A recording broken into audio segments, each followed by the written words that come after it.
পূর্বতন সরকার 57% বকেয়া DA cut money হিসেবে কেটে নিয়েছেন। প্রত্যেকটি বক্তব্য আমরা মাননীয় মুখ্যমন্ত্রীর গোচরে আনতে পেরেছি, বলতে পেরেছি। সাংবিধানিক নিরপেক্ষ সরকারের নিয়ন্ত্রণমুক্ত সংস্থা পিএসসি তাকে পূর্বতন সরকার অর্থ দপ্তরের একটি শাখা অফিসে পরিণত করে একেবারে তৎকালীন শাসক দলের পার্টি অফিসে পরিণত করেছেন। প্রশান্ত বর্মন, শানু বক্সির মতো ডাব্লিউবিসিএস এক্সিকিউটিভ অফিসারদের কথা তুলে ধরি। তিনি বলেছেন আদালতে মামলা আছে, সমস্ত বিষয়টি খতিয়ে দেখে এই দুর্নীতির তদন্ত হবে। মহামান্য সুপ্রিম কোর্ট এপ্রিল 2008 থেকে ডিসেম্বর 2019 পর্যন্ত all India consumer price index মেনে বকেয়া ডিএ বা ডিয়ারনেস রিলিফ সমস্ত রাজ্য কর্মীদের দেওয়ার নির্দেশ দিয়েছিলেন। আজ পর্যন্ত সরকার এই নির্দেশ কার্যকর করেননি। সরকারের একটা সাংবিধানিক প্রতিশ্রুতি, সেখানে স্পষ্ট বলা হয়েছে রাজ্য সরকারি কর্মচারীরা যেমন all India consumer price index মেনে ডিএ বা ডিয়ারনেস রিলিফ পাবেন, একই রকমভাবে শিক্ষক, শিক্ষাকর্মী, বোর্ড, কর্পোরেশন, পঞ্চায়েত, পুরসভা, আন্ডারটেকিংস এই সমস্ত কর্মচারীরা যারা গ্র্যান্ট ইন এডে বেতন পান তারাও একই হারে একই সময় থেকে ডিএ বা ডিয়ারনেস রিলিফ পাবেন। মহামান্য সুপ্রিম কোর্ট এবং রোপা 2009 অত্যন্ত সুনির্দিষ্টভাবে বলা আছে অল ইন্ডিয়া কনজিউমার প্রাইস ইন্ডেক্সের অফিসিয়াল ইন্ডেক্সকে ব্যবহার করেই ডিএ গণনা করতে হবে। আমাদের 4টি সংগঠনের সঙ্গে মাননীয় মুখ্যমন্ত্রীর বৈঠক ঘিরে যে প্রবল চাপ আমাদের উপর তৈরি হয়েছিল, বিশ্বাস করুন সেই চাপে কার্যত দিশেহারা হয়ে গিয়েছিলাম। অসংখ্য কর্মরত, অবসরপ্রাপ্ত, অস্থায়ী চুক্তি নিযুক্ত কর্মী তারা মুহুর্মুহু ফোন করছিলেন এবং তাদের যন্ত্রণার কথা শুধু মাননীয় মুখ্যমন্ত্রীর কানে পৌঁছে দেওয়ার কাতর আর্তি জানাচ্ছিলেন। বেশ কিছু সংগঠন, বেশ কিছু শিক্ষক, শিক্ষাকর্মী, পঞ্চায়েত কর্মী, সরকারি কর্মচারী তারা আমার বাড়িতে চলে এসেছেন, কাতর আর্জি জানিয়েছেন তাদের বক্তব্যটা তুলে ধরার জন্য। এমন একটা পরিস্থিতি, মানে এত প্রবল চাপের মধ্যে পড়েছিলাম যে গত 1 জুন এবং 31 মে আমি কার্যত কারুর ফোন ধরিনি।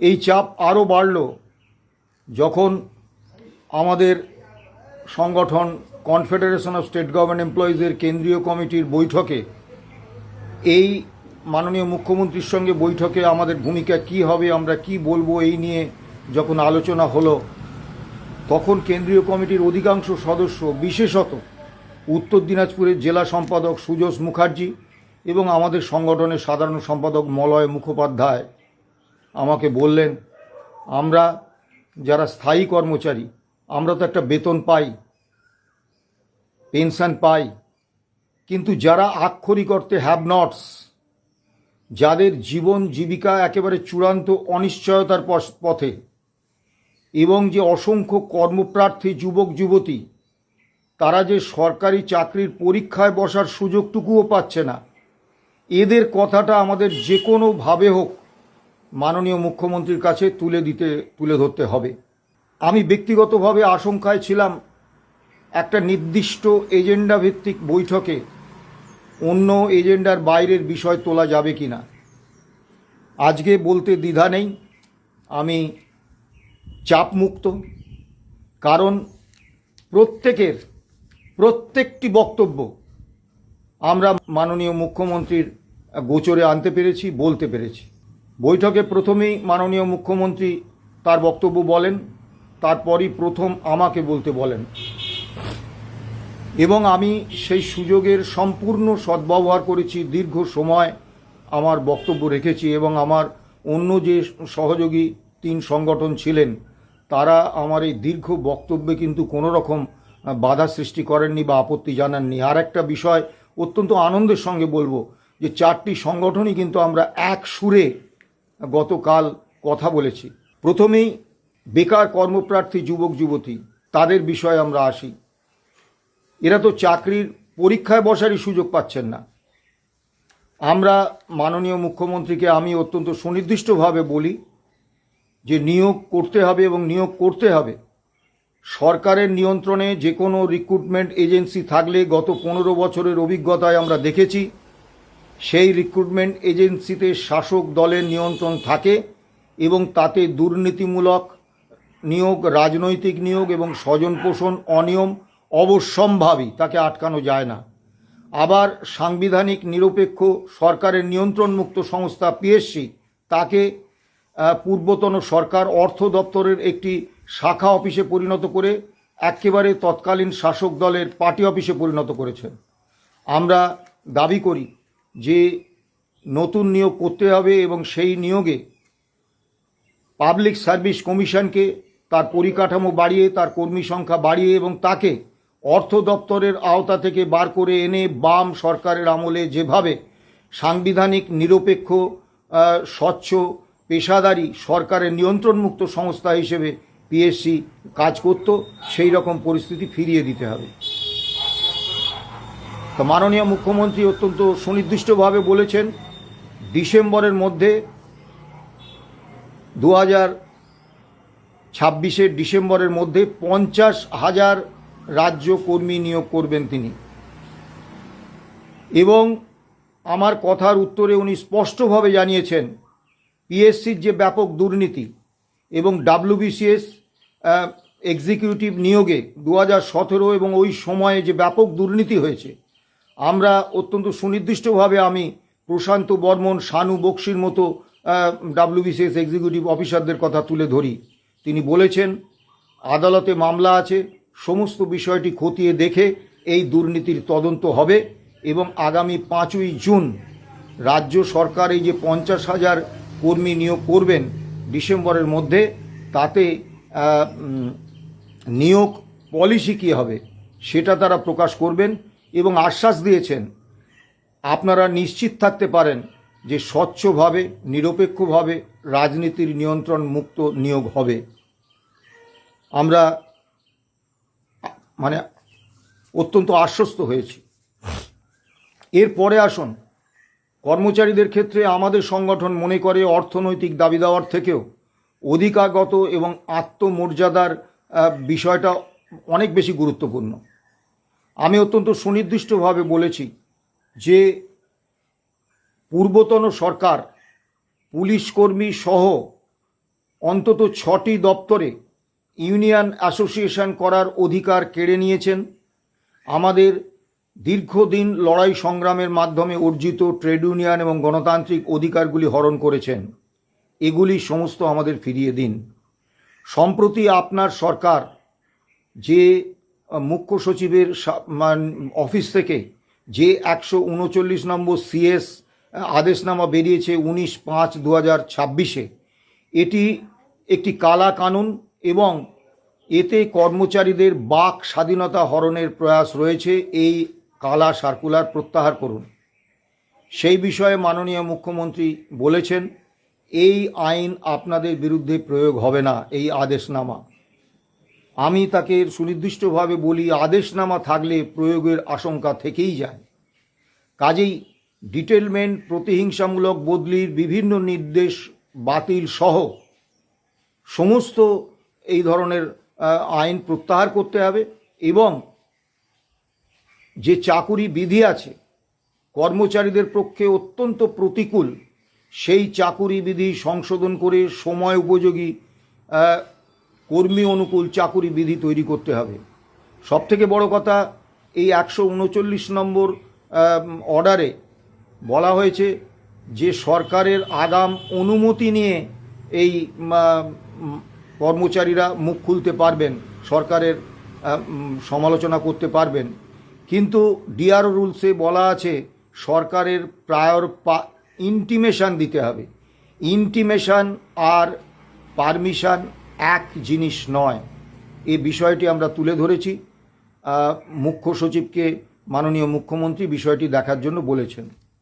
এরপরে আমি আসব যারা আক্ষরিক অর্থে হ্যাভ নটস, অস্থায়ী চুক্তিভিত্তিক কর্মচারী, যাদের কথা আমরা কেউ বলি না। তাদের সম্পর্কে আমি সুনির্দিষ্টভাবে যা যা বলেছি সেটা বলছি। পঞ্চায়েতে ভিএলই বলে এক ধরনের কর্মচারী আছেন যারা ডেটা এন্ট্রির কাজটা করেন এবং অত্যন্ত সিনসিয়ারিটির সঙ্গে, এবং তাদের কাজের চাপও প্রচুর। তাদের বেতন 9,500 টাকা ভাতা। খুব দুর্ভাগ্যের বিষয় যে এই পঞ্চায়েতের ভিএলিরা তাদের সম্পর্কে কোনো ইতিবাচক সিদ্ধান্ত সরকার নেননি। এই 9,500 টাকা বেতনেই তাদের চাকরি করে যেতে হয়েছে। আবার পঞ্চায়েতের ট্যাক্স কালেক্টর, ব্রিটিশ আমল থেকে এই ট্যাক্স কালেক্টররা ট্যাক্স কালেকশন করেন।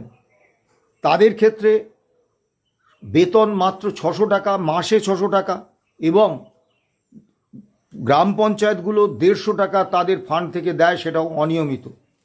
এই 600 টাকা ভাতারও বন্ধ হয়ে আছে এপ্রিল 2023 থেকে, আবার অনেক পঞ্চায়েতের ক্ষেত্রে 2022 সাল থেকে।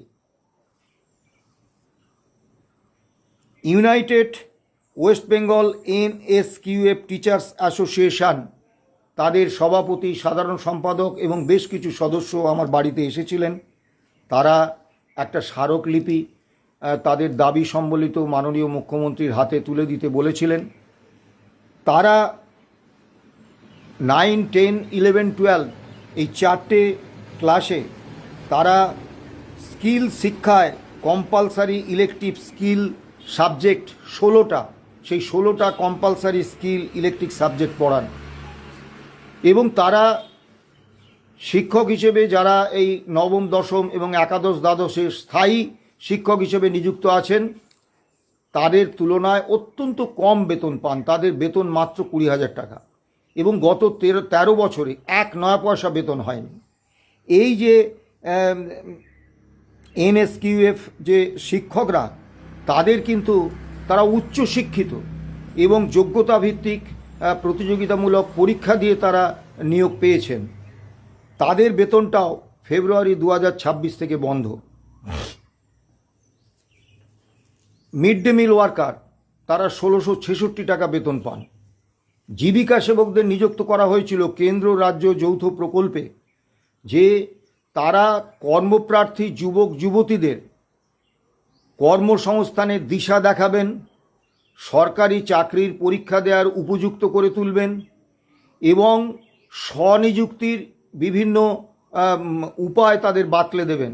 দুর্ভাগ্য, গত 9 বছর ধরে এই জীবিকা সেবকরা বেতন পাচ্ছেন না, এবং যাদের নাকি কর্মসংস্থানের সহায়তা করার দায়িত্ব ছিল, তাদের নিজেরই বেতন বন্ধ।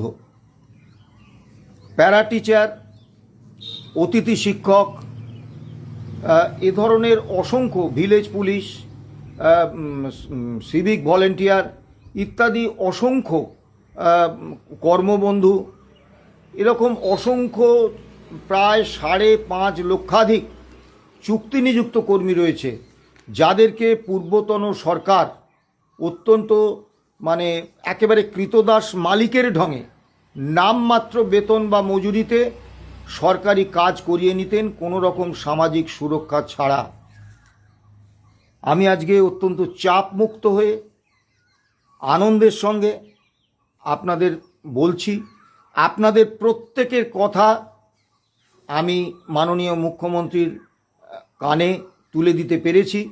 তিনি অত্যন্ত গুরুত্ব দিয়ে কথাগুলো শুনেছেন। পঞ্চায়েত ট্যাক্স কালেক্টরদের ব্যাপারে সুনির্দিষ্টভাবে বলেছেন 600 টাকা মাসে বেতন পাবেন। এটা তো চলতে পারে না। আমি খোঁজ নিয়ে দেখব তারা কি কাজ করেন, কত ঘন্টা কাজ করেন। আমি দাবি তুলেছিলাম সমস্ত 5.5 লক্ষাধিক চুক্তি নিযুক্ত কর্মীদের সম কাজে সম বেতনের ভিত্তিতে তাদেরকে অন্তত বেতন, একটা সম্মানজনক বেতন দেওয়া হোক, এবং অন্তত কিছু সামাজিক সুরক্ষা, অবসরের পরে অন্তত একটা পেনশন, তার ব্যবস্থা করা হোক। সেক্ষেত্রে উনি সুনির্দিষ্টভাবেই বলেছেন 5.5 লক্ষাধিক চুক্তিভিত্তিক কর্মীকে স্থায়ী করতে গেলে আমি নতুন নিয়োগ করতে পারবো না, কিন্তু তাদের বিষয়টি আমি কেস টু কেস বিষয়গুলি জানব এবং তাদের সম্পর্কে মানবিক সিদ্ধান্ত নেব। অনুপ সাউ বলে একজন প্রাথমিক শিক্ষক এবং তার সহযোগী কয়েকজন মাননীয় প্রাথমিক শিক্ষক, তারা কার্যত আমাকে পাগল করে তুলেছিলেন যে ওয়েস্ট বেঙ্গল হেলথ স্কিমে শিক্ষক, শিক্ষাকর্মী সহ অন্যান্য রাজ্য কর্মীদের যাতে অন্তর্ভুক্ত করা হয় সেই বিষয়টি মাননীয় মুখ্যমন্ত্রীর কানে তোলার জন্য। এবং এই অনুপ সায়ের নেতৃত্বে কুচবিহার থেকে নবান্ন পর্যন্ত 800 কিলোমিটার দীর্ঘ পদযাত্রা করেছিলেন এই একটা দাবিতে, যেটা কার্যত কর্মচারী আন্দোলনের ইতিহাসে নজিরবিহীন। আমরা যারা সংবাদ মাধ্যমের সৌজন্যে কর্মচারী আন্দোলনের মুখ হিসেবে পরিগণিত হই, তথাকথিত বড় বড় সংগঠন, আমরাও কিন্তু আজ পর্যন্ত মূলগত কোনো দাবির প্রেক্ষিতে আমরা কিন্তু এই পদযাত্রা করতে পারিনি। তারা পেরেছেন। তাদেরকে আমি খুব আনন্দের সঙ্গে জানাই যে আপনাদের এই দাবিটি আমি মাননীয় মুখ্যমন্ত্রীর কানে তুলে দিতে পেরেছি। ওয়েস্ট বেঙ্গল হেলথ স্কিমে সমস্ত রাজ্য কর্মীদের অন্তর্ভুক্ত করার বিষয়টি, এবং তাতে যে সরকারের কোনো আর্থিক চাপ বাড়বে না সেটাও তথ্য দিয়ে বলেছি। ওয়ার্ক চার্জ কর্মচারীরা তারা এসেছিলেন, তারা আমাকে বারবার তারা দাবি জানাচ্ছিলেন, অনুরোধ জানাচ্ছিলেন। ওয়ার্ক চার্জ কর্মচারীদের সম্পর্কে 1974 সালে সিদ্ধার্থ শঙ্কর রায়ের আমলে একটা ঐতিহাসিক আদেশনামা বেরোয়। সেই আদেশনামা 34 বছরের বাম সরকার একইভাবে চালু রেখেছিলেন, কার্যকর রেখেছিলেন। সেই আদেশনামায় বলা হয়েছিল ওয়ার্ক চার্জ কর্মচারীরা 3 বছর কাজ করলেই তাদের কোয়াজি পার্মানেন্ট স্টাফ হিসেবে গণ্য করতে হবে, তার সমস্ত সুযোগ সুবিধা দিতে হবে এবং তাদেরকে ছাঁটাই করা যাবে না। 10 বছর যাদের চাকরি হয়েছে তাদের স্থায়ী পদে শূন্য পদ যদি নাও থাকে, শূন্য পদ তৈরি করে তাদেরকে স্থায়ী পদে নিয়োগ দিতে হবে। এই ওয়ার্ক চার্জ কর্মচারীদের কোনো পদোন্নতি নেই। যারা স্থায়ী ওয়ার্ক চার্জ কর্মচারী বছরে একটা করে ইনক্রিমেন্ট পান আর ডিএ পান। তা এই যে নিয়মিতকরণের কাজটা, অর্থাৎ তাদের স্থায়ী কর্মচারী হিসেবে 10 বছর চাকরি হওয়ার পরে নিয়মিত করার যে কাজটা, সেইটা 2011 সালে এসে তৎকালীন মুখ্যমন্ত্রী মমতা বন্দ্যোপাধ্যায়ের সরকার খারিজ করে দেন। কর্ণাটক রাজ্য ভার্সেস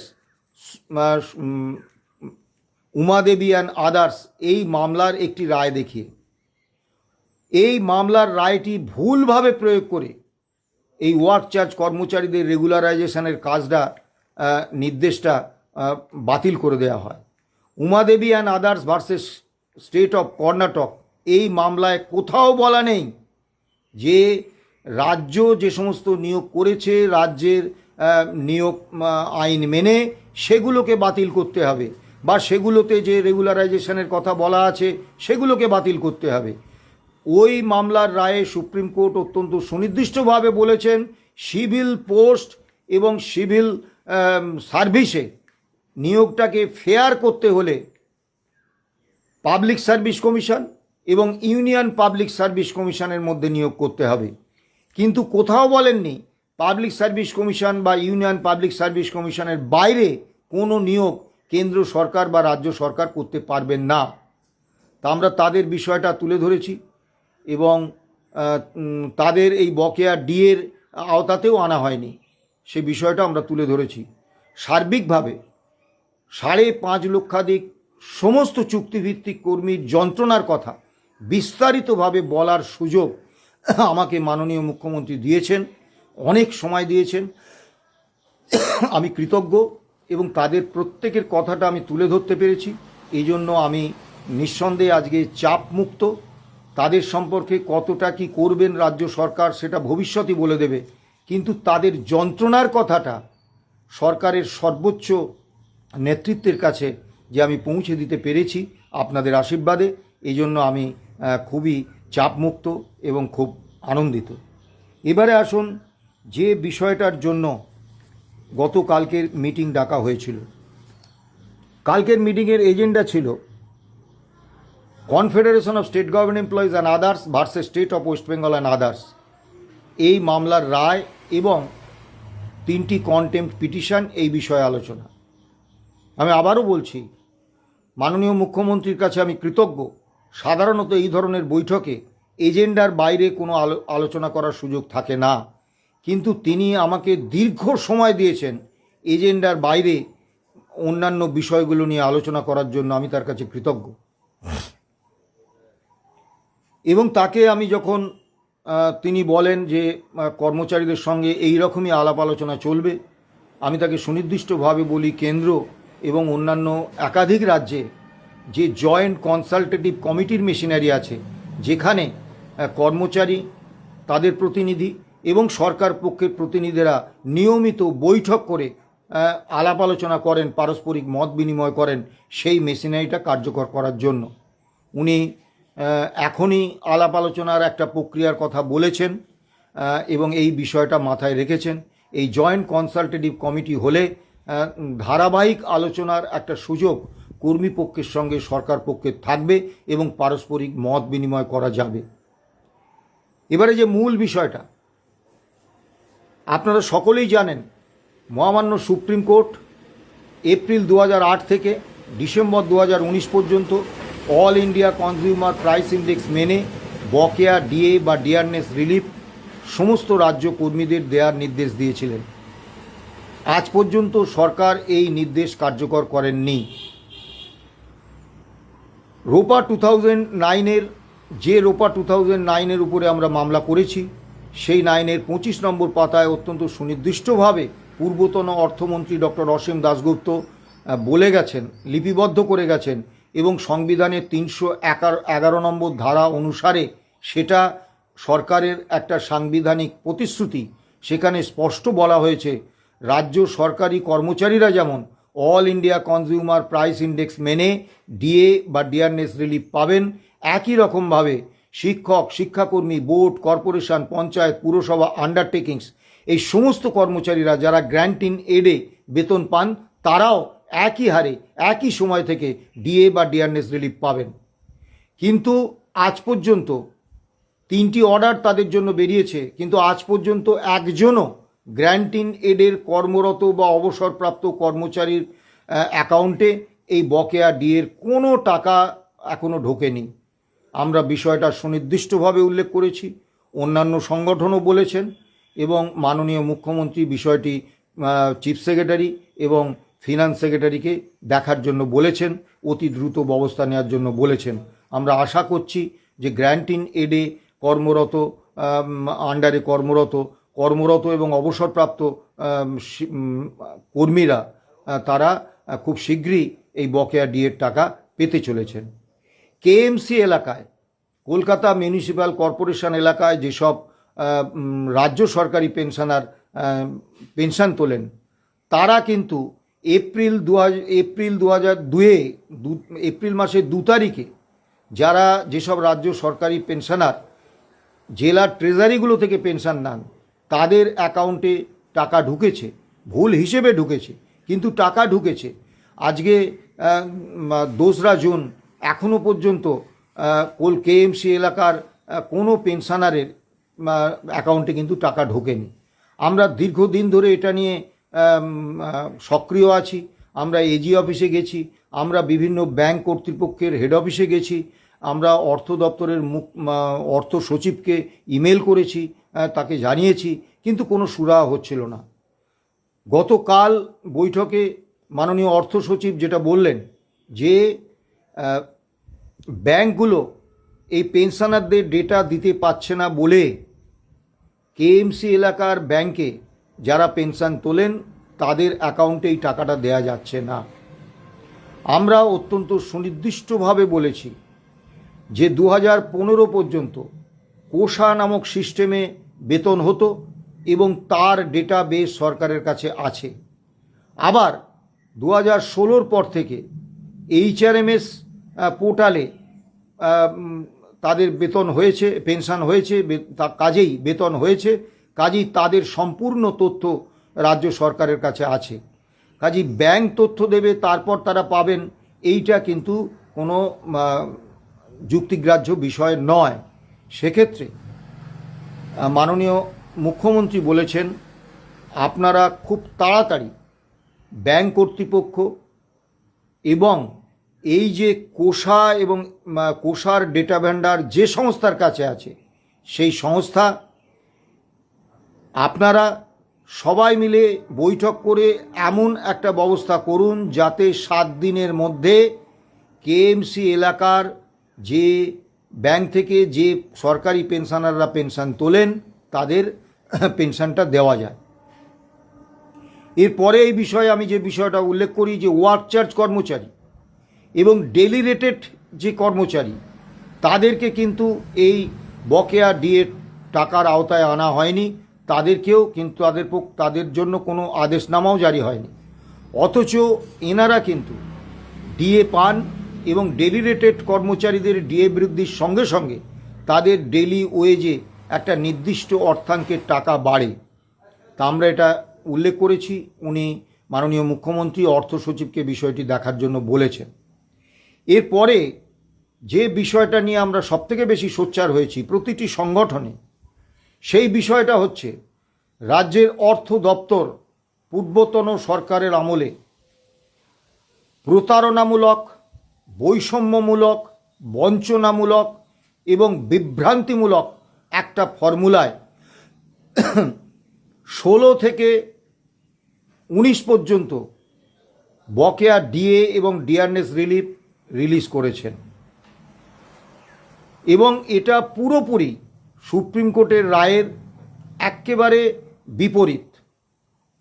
মহামান্য সুপ্রিম কোর্ট এবং রোপা 2009 অত্যন্ত সুনির্দিষ্টভাবে বলা আছে অল ইন্ডিয়া কনজিউমার প্রাইস ইন্ডেক্সের অফিসিয়াল ইন্ডেক্সকে ব্যবহার করেই ডিএ গণনা করতে হবে। এক্ষেত্রে অর্থ দপ্তর একটা কল্পিত CPI consumer price index state based তার একটা পার্সেন্টেজকে সিপিআই হিসেবে গণ্য করে ক্যালকুলেশন করেছেন। ফলে প্রথম ধাপে ডিএ গণনায় আমরা যা প্রাপ্য তার থেকে কম পেয়েছি। একটি উদাহরণ দিই, তাহলে বিষয়টা পরিষ্কার হবে। 1/1/2016 all India consumer price index অনুসারে ডিএ 125%, অর্থ দপ্তর হিসেব করেছেন সেই সময় ডিএ 100%।